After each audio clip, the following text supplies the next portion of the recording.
There's a community tab on every chart in TradingView that will give you instant access to what other traders are publishing about that specific asset, and here's how you can use it.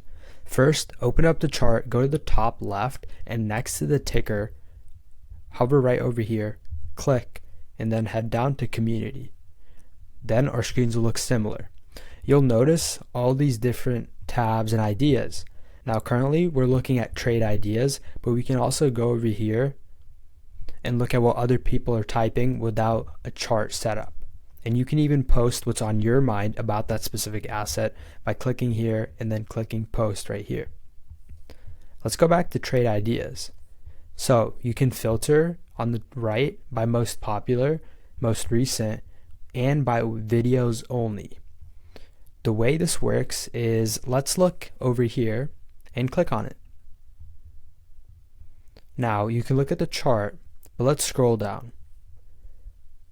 You can look at boosts.